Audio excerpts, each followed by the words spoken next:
This video is a supplementary video of the paper, Dual Tendon Routing, a tendon routing for underactuated tendon-driven soft and wearable robots, submitted to RAL.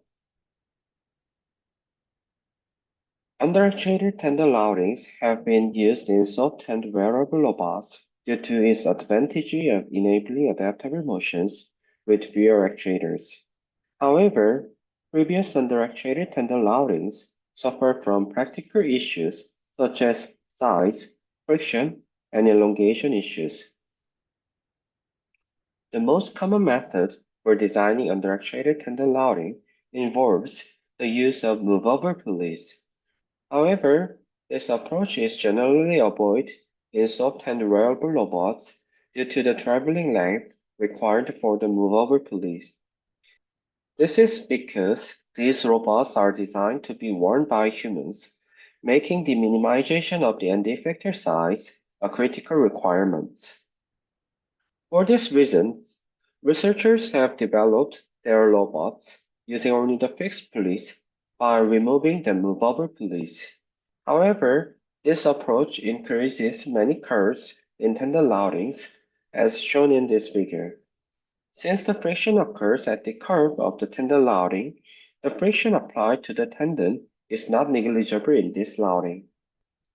To solve issues from previous routings, researchers have developed a specific actuator that can contain the underactuation mechanism. Since the actuator has sufficient space, we can locate this mechanism without worrying the size issue. Also, the robot can be remain compact without suffering the friction. However, in this routing method, the tendon can be easily elongated because the actuator is usually located far from the end effector. Interesting thing we can observe from pros and cons of previous routings is that combination of UTRF and UTRS can leverage strengths of each routing while mitigating their respective limitations, providing solutions to practical issues. From this point of view, we propose a dual tendon routing that can resolve practical issues of the underactuated tendon routing. An interesting feature of this dual tendon routing system is its ability to generate 2 to the power of n plus 1 minus 1 unique tendon routings, where n represents the number of fingers. This is achieved by selecting different routing options at each bottom side of the tendon path. This diversity allows researchers to select the most suitable tendon routing to meet specific requirements. As a case study to show how diversity of DTR improves the robot performance, we applied this DTR design framework to exoglove that assists 2 fingers. In this application, we can explore 7 tendon routings as shown in this figure. The routing performance is evaluated by dividing the tendon into 4 sections, labeled 1 through 4, as shown in the left figure. For these sections, 5 performance indicators are proposed: adaptability, torsional balance, reliability, efficiency, and force transmission ratio. Detailed definition of these indicators are provided in our paper. After normalizing the indicators to a scale of 0 to 10, where 0 represents the minimum and 10 the maximum, the most appropriate tendon routing is selected based on the experimentally measured normalized performance metrics. However, directly measuring the tension in each section of a wearable robot is challenging. To address this, we designed an experimental setup capable of measuring the tension in each section, as illustrated on the right.